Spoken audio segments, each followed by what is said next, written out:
Continua l'ondata di calore in Liguria, oggi e domani dichiarato lo stato di allerta arancione, toccati i 38 gradi in Fontanabuona, in vigore il piano caldo di Alisa e Regione Liguria. Tutto pronto a Genova per la demolizione delle pile 10 e 11 del Morandi, evacuate oltre 3.000 persone, l'esplosione alle 9 del mattino, 220 pattuglie della stradale per monitorare il traffico autostradale. Nuovo depuratore a Rapallo, chiusi i cantieri in città per la posa delle tubature, restano quelli nel letto del Boate. La struttura prende forma e in via di definizione l'utilizzo degli spazi esterni. Ogni uomo ha su di sé lo sguardo di Dio, così il Vescovo nella Santa Messa per San Giovanni a Romaggi. Nell'occasione ha ringraziato i benefattori che hanno consentito il restauro della chiesa. Un bando per finanziare il 50% il restauro di un'opera d'arte, lanciato dallo Studio Oberto di Genova per il territorio della diocesi di Chiavari. Domande aperte fino al prossimo 30 di settembre. Buonasera a tutti gentili telespettatori, benvenuti nei nostri studi. L'eccezionale ondata di calore che ampiamente annunciata sta interessando gran parte dell'Europa centro-occidentale, da noi sta facendo sentire i suoi massimi effetti nelle regioni del centro-nord, Liguria compresa. Intanto è scattato il piano caldo messo in campo dalla Regione e dalla Agenzia regionale per la salute, la LISA. Sono circa una decina gli accessi registrati negli ultimi giorni, nella mattinata odierna, nei pronto soccorso ligure a causa dell'ondata di calore, con allerta arancione diffusa dal Ministero della Salute che riguarda le giornate di oggi e di domani. Facciamo il punto della situazione nel primo servizio del nostro giornale, lo vediamo insieme. Temperature decisamente al di sopra delle medie stagionali e tassi di umidità medio-alti. Sono queste le condizioni che anche in Liguria hanno fatto scattare l'allerta arancione per caldo, in vigore per la giornata di oggi e quella di domani.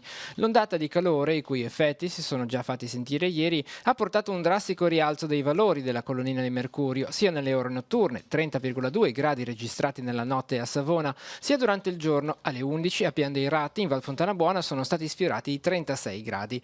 Non va meglio in alta quota, con i quasi 29 gradi a Rocca d'Aveto e i 24 registrati sulla vetta del Monte Bue. Sabato è previsto il ritorno allo stato di preallerta gialla, ma intanto domani le temperature saranno in ulteriore lieve aumento. Su tutte le zone si avranno persistenti condizioni di disagio per caldo, anche elevato nei centri urbani e nelle valli interne con poca ventilazione. Condizioni che hanno fatto scattare il piano caldo elaborato dalla task force creata da Alisa e guidata da Ernesto Pallummeri, coordinatore del centro di riferimento Ligure per le ondate di calore, per definire e monitorare le azioni da mettere in campo in corrispondenza di queste condizioni di rischio. L'invito ai cittadini, soprattutto a chi è nelle fasce maggiormente a rischio, come anziani e bambini, è quello della massima prudenza, osservando con attenzione i consigli diffusi nelle scorse settimane per evitare conseguenze negative sulla salute, come per esempio bere molta acqua, evitando le bibite zuccherate o gassate, non uscire di casa nelle ore più calde della giornata, oppure indossare abiti di cotone o lino di colori chiari. Il piano prevede inoltre una serie di misure, tra cui la possibilità di attivare ricoveri temporanei in strutture residenziali sociosanitarie per soggetti suscettibili segnalati dai distretti sociosanitari. Previsti poi ulteriori interventi come l'attivazione di un'unità di valutazione geriatrica per garantire le dimissioni protette dagli ospedali e il potenziamento della rete del progetto Meglio a Casa con il rientro al domicilio e la contestuale attivazione di un assistente familiare per il periodo massimo di un mese a totale carico di Regione Liguria. E questo pomeriggio si sono battuti diversi record di temperatura, 40,9 gradi in località Castelferro nel comune di Predosa, nell'Alessandrino, a pochi chilometri dal confine con la Liguria. Mentre nella nostra regione sono stati registrati 39,2 gradi a Castelnuovo Magra, 38,3 alla Spezia, 38 a Pian dei Ratti di Orero in Val Fontanabuona. Cambiamo argomento, è fissata per domani mattina alle 9 la demolizione dei due tronconi delle pile 10 e 11 del ponte Morandi. Domani sarà una giornata importante non solo per la città di Genova e la Liguria, ma per tutta l'Italia intera. Questo è il commento attraverso i canali social del presidente della Regione Liguria, Giovanni Toti. Nella settimana in cui è entrata nel vivo la ricostruzione del nuovo ponte di Genova, in pochi secondi vedremo andare giù il moncone est del Morandi, pochi secondi in cui le nostre menti ripercorreranno questi mesi di lavoro duro per arrivare a questo momento. Penseremo alle 43 vittime, alle loro famiglie, agli sfollati che hanno dovuto lasciare le loro case, ai feriti, ai sopravvissuti, alla voglia di giustizia per un evento assurdo che non doveva accadere. Diversi provvedimenti presi dalla prefettura per assicurare lo svolgimento senza problemi delle operazioni di demolizione. 3.176 sono i residenti che dovranno lasciare per tutto il giorno le loro abitazioni. I provvedimenti interessano anche il nodo autostradale genovese. Vediamo la scheda che abbiamo preparato. Sono 2 le aree di sosta temporanee messe a disposizione per i mezzi pesanti diretti in porto a Genova, impossibilitati a raggiungerlo per la chiusura al traffico pesante del casello di Genova Ovest, misura in vigore dalle 7 di domani mattina per permettere la demolizione del ponte Morandi. Per quelli provenienti dalla A10 e quindi dal ponente, la prefettura ha allestito un'area all'interno delle aree Ilva con accesso dalla rotatoria Castriuccio. Per chi proviene dalla A7 invece l'uscita è quella di Genova Bolzaneto, dove i mezzi saranno ospitati fino a cessate esigenze all'interno del mercato ortofrutticolo. Per chi proviene dalla A12 il tratto suggerito resta l'autostrada della Cisa, la A21, per proseguire sulla A26 e la 10, oppure fermarsi nelle aree di sosta libere dalla Spezia in avanti. Avrà risvolti diretti anche per quanto riguarda il Levante, il blocco autostradale dei mezzi pesanti. Restano infatti chiusi ai mezzi superiori alle 7,5 tonnellate i caselli di Genova Est, Nervi e Recco. Per quelli di Rapallo, Chiavari, Lavagna e Sestri Levante invece i mezzi pesanti potranno uscire e rientrare immediatamente per imboccare la direzione sud verso la Spezia, utilizzando le rotonde in corrispondenza delle uscite. Fino alla riapertura della viabilità, infatti, per il TIR il percorso consigliato resta la Cisa. Tutti quelli che proseguiranno, invece, verranno fermati in prossimità del capoluogo ligure. Per questo sono previste lunghe code che complicheranno non poco la viabilità generale, anche per le altre tipologie di veicoli, sia per chi viene dalla direttrice sud che da quella nord. Sarà anche vietata la circolazione sulle strade extraurbane della provincia di Genova dei veicoli adibiti al trasporto merci con massa complessiva superiore alle 7,5 tonnellate, anche se scarichi, questo dalle 7 alle 22. Per assicurare la regolarità della circolazione stradale saranno impegnate sulla rete viaria e autostradale della provincia di Genova e di quelle limitrofe oltre 220 unità della polizia stradale nell'arco dell'intera giornata. Riprende lunedì prossimo il servizio navetta di ATP tra il Tigullio e l'aeroporto Cristoforo Colombo di Genova. Fino al 16 settembre, tutti i giorni, il bus toccherà tutti i comuni costieri. Oltre a Portofino, Santa Margherita Ligure e Rapallo, quest'anno si aggiungono Sestri Levante, Lavagna e Chiavari. I viaggiatori, residenti e turisti avranno così la possibilità di raggiungere lo scalo genovese in poco più di un'ora, con 6 corse giornaliere di andata e 6 di ritorno. A bordo del mezzo funzionerà un sistema Wi-Fi.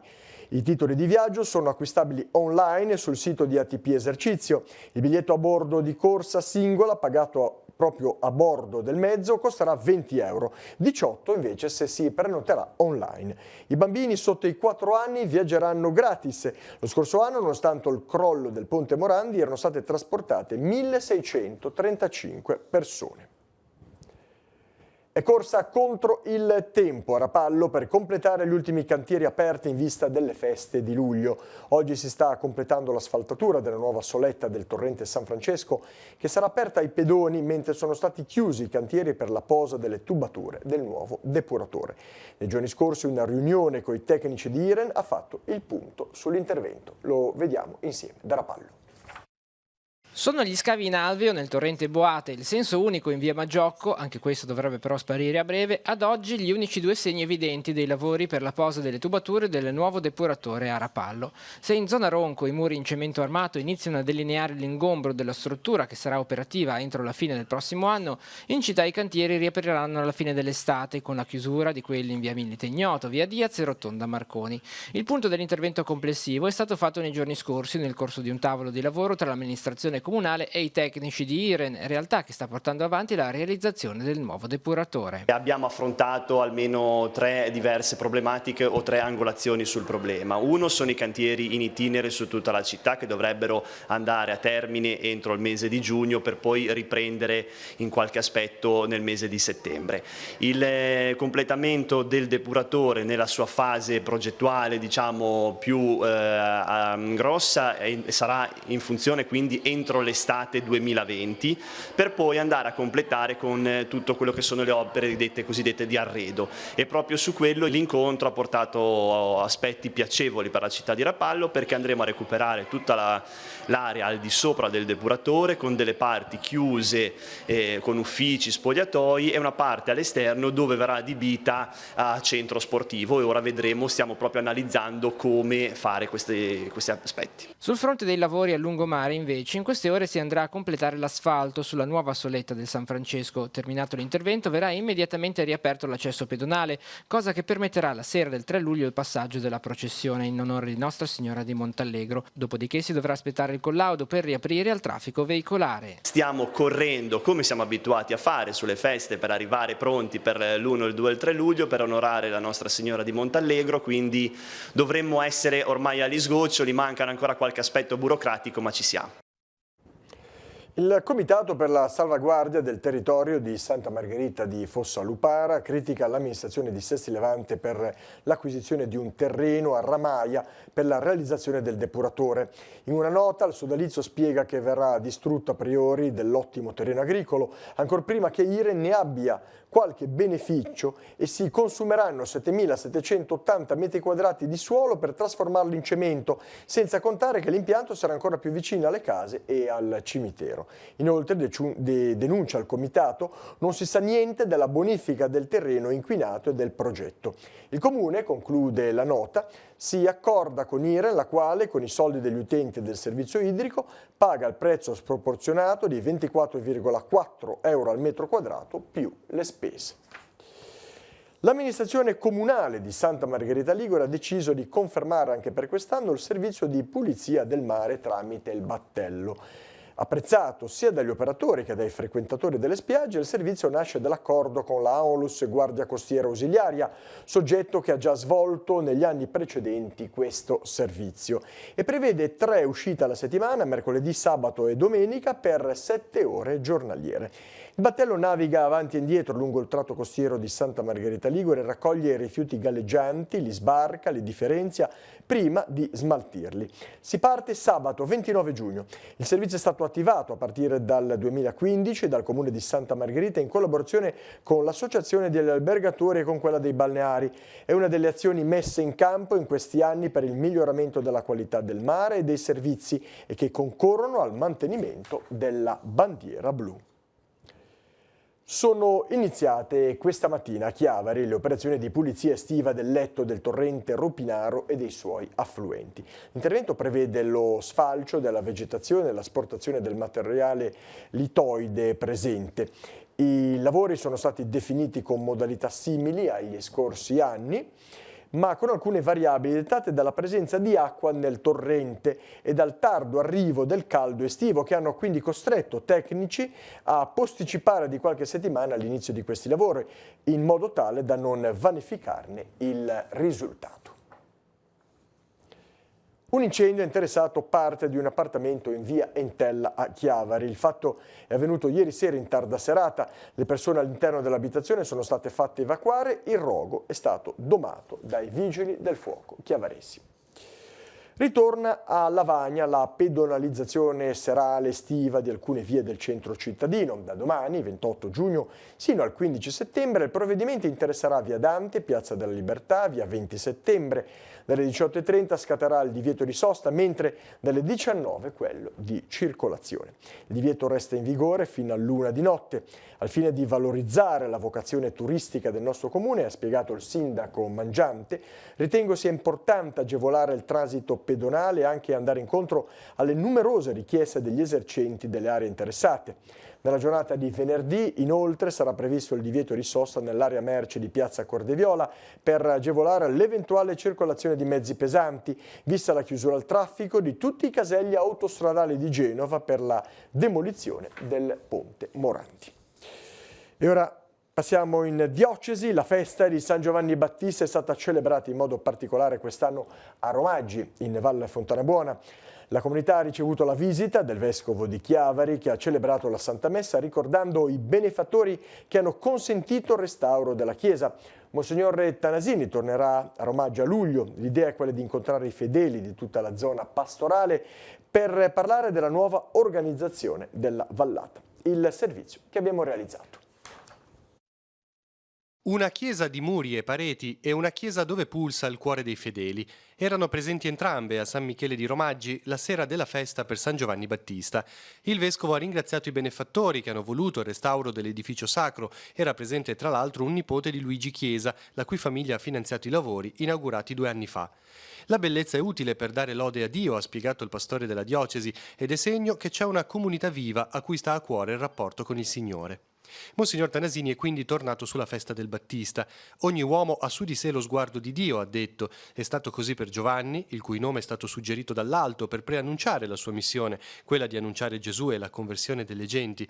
Così è ancora oggi per gli uomini di tutto il mondo. Noi dobbiamo anche ricordare che dall'eternità ha pensato a ciascuno di noi il Padre e per ciascuno di noi ha un progetto di vita da realizzare. Non ci mette nell'obbligo del rotaio del treno di dover essere in qualche modo obbligati a percorrere una strada, ma ci chiama, ci chiama per nome. Tocca a noi rispondere.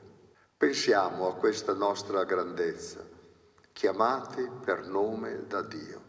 Dice l'Apocalisse, ad esempio, che a chi ha seguito l'agnello viene dato un piccolo sasso dove è scritto un nome che nessuno conosce. È il nome che ha per te Dio. Ti conosce e ti ama. Sapremo rispondere a questa vocazione. Sapremo vivere la nostra vita chiedendoci con serenità che cosa Dio vuole da me. Le comunità parrocchiali del territorio si preparano a vivere la festa di San Pietro e Paolo. Nella parrocchia di San Pier di Canni a Chiavari è iniziato il tempo di preparazione. Oggi alle 17:30 la Santa Messa e l'adorazione eucaristica fino alle 21.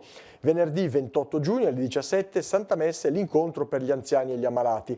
Sabato alle 10 le lodi, alle 20:45 i vespri e alle 21 la Santa Messa vespertina, a cui seguirà la processione nella zona nord del quartiere, dalla piazza di San Pietro sino al confine con l'Eifi. A San Pietro di Riva Trigoso oggi pomeriggio alle 18 la Santa Messa, sabato alle 20:30 l'Eucaristia presieduta da Don Matteo Prettico e la processione lungo le vie del paese. A Calvari, nella Cappella di San Pietro, sabato 29 giugno alle 18 si terranno Santa Messa e processione. E infine a San Pietro di Novella Rapallo, oggi è venerdì Santa Messa che sarà alle 18:30, sabato 29 alle 10:30 e alle 18:30, a cui seguirà la processione lungo le vie del quartiere. C'è tempo fino al 30 settembre per partecipare al bando di finanziamento per il restauro di un'opera d'arte custodita all'interno di un luogo di culto della diocesi di Chiavari. Si tratta di un'iniziativa dello Studio Berto di Genova che, per ricordare il suo fondatore Martino Berto, mette a disposizione 5.000 euro per cofinanziare al 50% l'intervento. Gli enti, non solo ecclesiastici ma anche senza scopo di lucro, associazioni, potranno rivolgersi allo studio e mandare via mail delle domande oppure direttamente una raccomandata con le fotografie, con le dimensioni e altri documenti che poi verranno richiesti all'interno del bando di beni mobili, perché noi ci occupiamo di beni mobili, cioè dipinti su tele e su tavola o sculture lignee policrome, che ovviamente necessitano di restauro. Chi avesse appunto in custodia un'opera d'arte che volesse restaurare ma non avesse la totalità dei fondi per poterlo fare, può partecipare a questo bando con determinati requisiti, tra cui appunto quello di avere un capitale da investire nell'opera che si vuole restaurare. Voi curerete totalmente poi le fasi di restauro per restituire a nuova luce proprio quest'opera. Noi abbiamo indicato una cifra massima, anche perché il primo anno cosa facciamo, vediamo un po' cosa succede, di 5.000 euro, come il 50% del restauro. L'ente che si aggiudicherà il premio avrà il restauro realizzato da noi, sempre in accordo con la sovrintendenza, con la direzione lavori, nel quale saranno comprese anche indagini non invasive sponsorizzate dalla ditta Geospectra di Genova e dalla dottoressa Martini, e verrà anche garantito un progetto di valorizzazione, quindi se sarà a vincere ad esempio una chiesa dell'entroterra un po' sperduta, cercheremo anche di valorizzare il territorio e i beni di quella chiesa. Ecco, la vostra è sia una professione ma anche una passione. Il fondatore Martino Oberto nel 1950 ha fondato il suo studio. Che cosa si nasconde dietro comunque al recuperare, portare all'antico splendore un'opera d'arte, una statua, un quadro? Si nasconde tanto studio, tanta ricerca. Già Martino era molto all'avanguardia, perché già negli anni 50 faceva le radiografie e le riflettografie, che sono indagini non invasive per scoprire che cosa sta sotto l'apparente colore che vediamo. Noi oggi portiamo avanti tutte le sue ricerche e prima di iniziare a toccare l'opera bisogna studiarla e fare delle analisi approfondite per cercare di capire lo stato di salute dell'opera. È stata danneggiata nella notte la struttura che ospita la pesca di beneficenza di Piazza Nostra Signora dell'Orto a Chiavari. A scoprire le lamiere divelte questa mattina intorno alle 6 volontari della Società Operaia Cattolica che gestiscono la lotteria nei giorni delle feste di luglio. Visionando le telecamere della videosorveglianza, la Polizia Municipale ha ricostruito l'accaduto. Il camioncino della nettezza urbana, nel far retromarcia, spiega il comandante, ha colpito la struttura. Sul posto questa mattina anche i carabinieri. L'azienda che si occupa della raccolta dei rifiuti risponderà del danno, conclude il comandante dei vigili urbani. Intanto oggi la pesca di beneficenza è rimasta chiusa. Per fortuna è stata trovata una ditta che domani monterà una struttura di pali innocenti e che proverà quindi a recuperare le lamiere non danneggiate. La lotteria così potrebbe riaprire sabato prossimo. Apriamo ora la nostra finestra sull'Arcidiocesi di Genova. La redazione del Cittadino presenta i fatti della settimana e alcuni appuntamenti per i prossimi giorni. Vediamo. Un saluto da Genova. Domani 28 giugno è la giornata della demolizione delle pile 10 e 11 del viadotto Morandi. Una giornata importante per Genova, ancora ferita dal dolore per le vittime del crollo dello scorso 14 agosto e che sta lavorando alla ricostruzione. Lunedì 24 giugno nel pomeriggio migliaia di fedeli si sono radunati per la celebrazione del santo patrono San Giovanni Battista. In piazza San Lorenzo, davanti alla cattedrale, è partita la processione che si è snodata lungo via San Lorenzo attraverso piazza Caricamento per giungere quindi al Porto Antico. Qui come ogni anno l'arcivescovo ha mostrato ai fedeli l'urna con le ceneri del Battista e ha benedetto il mare, il porto e Genova. In questo anno difficile, alla vigilia dell'abbattimento di quel che resta del Ponte Morandi, la preghiera per la città ha assunto un significato ancora più profondo e particolare. La processione si è poi snodata nuovamente lungo via San Lorenzo per concludersi in cattedrale. L'Arca del Battista è stata portata a spalla ed è giunta a San Lorenzo dopo la lunga fila di sacerdoti, consacrati, confratelli e tantissimi fedeli in processione. Giornate di servizio, di gioia e di amicizia, quelle vissute durante il pellegrinaggio a Lourdes dell'Unitas, cui hanno partecipato anche un gruppo di giovani volontari, grazie all'iniziativa Lourdes Estate che da qualche anno viene portata avanti dalla pastorale giovanile diocesana. Rita Sabatini dell'Unitas, responsabile del pellegrinaggio, ha espresso al termine di questi giorni una grande gioia per il servizio svolto dai ragazzi della pastorale giovanile. Grazie al loro entusiasmo e all'attenzione ai malati hanno reso ancora più belle e intense le giornate a Lourdes della scorsa settimana. Come sempre sono in programma nel mese di agosto le 3 settimane di campi estivi a Monteleco organizzati dal Movimento Ragazzi. Si tratta di campi aperti a tutti che prevedono un cammino settimanale che attraverso il gioco e l'esperienza di vita comune trasmetta ai ragazzi i valori fondamentali della vita. Possono partecipare anche piccoli gruppi parrocchiali che non hanno la possibilità di organizzare i loro campi, accompagnati naturalmente dagli educatori. Per maggiori informazioni è possibile contattare il Movimento Ragazzi telefonando allo 010 21 38 97 oppure scrivendo una mail a monteleco@movimentoragazzi.org. Da Genova è tutto, vi invito a continuare a seguirci attraverso i nostri siti www.ilcittadino.ge.it e www.chiesadigenova.it. Restituisco la linea a Chiavari. Grazie. Bene, torniamo in studio a Chiavari. Inizia questa sera a Verzi la 12ª edizione del torneo dell'amicizia di bocce organizzato dalle parrocchie della Val Malvaro, Verzi, Monteghirfo, Lorsica, Favale e Castagnelo. Partecipanti tra adulti e bambini sono 44 con una forte partecipazione di giocatrici esordienti. Le gare si svolgeranno nei diversi campi da gioco delle parrocchie sino a venerdì 5 luglio, quando a Castagnelo si disputeranno le finali ed è in programma la cerimonia di premiazione.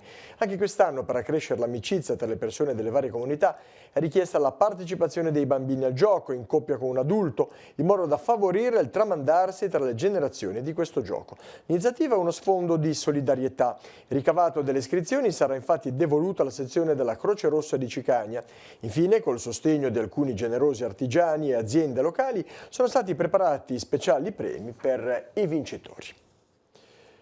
E ora lo spazio all'economia. Il 30 giugno è l'ultimo giorno utile per ottenere l'esonero dal pagamento del canone TV in bolletta per il secondo semestre 2019. Dal 1 luglio scatta l'invio del documento di non detenzione 2020. Chi non ha la televisione in casa dovrà dichiararlo sotto la propria responsabilità. La scheda del servizio che segue.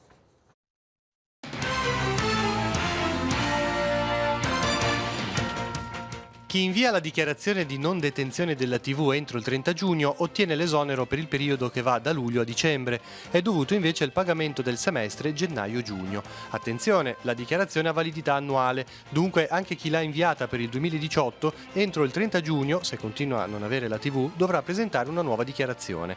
Per essere esonerati per il 2020 occorre compilare il quadro A dell'apposito modello e inviarlo all'Agenzia delle Entrate entro il 31 gennaio 2020.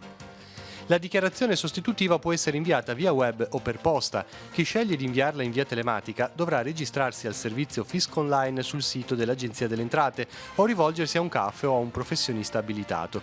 Se si sceglie per la spedizione postale, il documento va indirizzato, in plico raccomandato senza busta e accompagnato da un documento di riconoscimento, all'Agenzia delle Entrate. Ultima modalità disponibile è l'invio tramite PEC. La dichiarazione, sottoscritta con firma digitale, va spedita alla mail cp22.sat@postacertificata.rai.it. Il canone si paga una volta sola all'anno per ogni famiglia anagrafica, a condizione che i familiari abbiano la residenza nella stessa abitazione. Per famiglia anagrafica si intende un insieme di persone legate da vincoli di matrimonio, unione civile, parentela, affinità, adozione, tutela o da vincoli affettivi, coabitanti e aventi dimora abituale nello stesso comune. Chi fa parte di una famiglia anagrafica in cui un componente già paga il canone in bolletta non dovrà pagare un secondo canone. Lo stesso vale per lo studente in affitto fuori sede che continua a far parte della famiglia anagrafica anche se è in affitto in un'altra città e che non dovrà pagare il canone.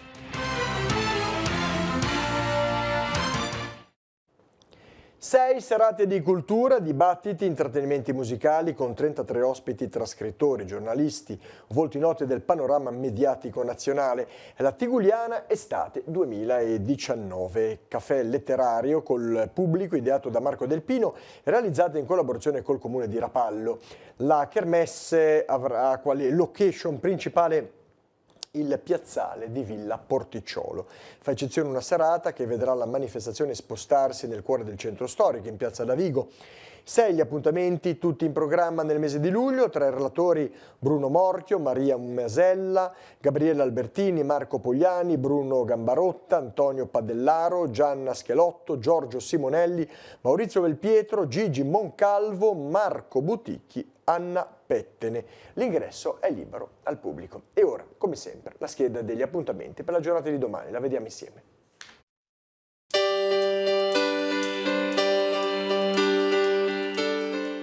Appuntamenti in agenda per venerdì 28 giugno. Il Parco di Portofino e la cura delle orchidee è il titolo dell'incontro in programma alle 17 nei locali dell'Associazione Spazio Aperto di Via dell'Arco a Santa Margherita Ligure. Interverranno Alberto Girani, Jacopo Calevo e Maurizio Marzorati. Alle 18 nello spazio espositivo Casoni in piazza San Giovanni a Chiavari verrà presentato il lavoro Chiavari, Neirone e San Colombano Certenoli verso Dante Fiumana Bella 2019. Iniziative verso il 700° della morte del sommo poeta, la ristampa della commedia e la giornata nazionale di Dante. Per i festeggiamenti civili in onore di San Pietro nel piazzale San Lorenzo a Calvari a San Colombano Certenoli alle 19:30 apertura degli stand gastronomici con serata danzante insieme ai Caravel. Beach party nel quartiere di Ghiaia a Santa Margherita Ligure dalle 20:30 musica con DJ Paul per una serata il cui ricavato verrà investito per il progetto Una spiaggia per tutti. Alle 21 al Teatro Conchiglia di Sestri Levante ci sarà la proiezione di Choose Love, documentario sui temi sociali ed etici, ultimo lavoro di Thomas Torelli. Ospite lo stesso regista che al termine potrà dialogare con gli spettatori. Iniziativa a cura dell'Associazione Clem di Casarza Ligure. Storia della Rosa dei Venti e metodi per orientarsi con il sole e con le stelle è il tema dell'incontro proposto dall'Associazione Il Sestante. Ritrovo alle 21 al Parco Mandela di Sestri Levante. Alle 21:15 nella sala del Consiglio del Comune di Sesta Godano verrà presentato il libro scritto da Lorena Calabria, Maschere di Carnevale nell'estrema Liguria orientale, libro dedicato ai belli e brutti di Suvero e le maschere di Zeri. L'Associazione Culturale Lupus in Fabula, il suo laboratorio teatrale per ragazzi, La Fucina di Jonathan, propone lo spettacolo Il Giro del Mondo in 80 giorni, omaggio al capolavoro scritto da Jules Verne. Inizio alle 21:30 al Teatro della Lavagnina di Sestri Levante.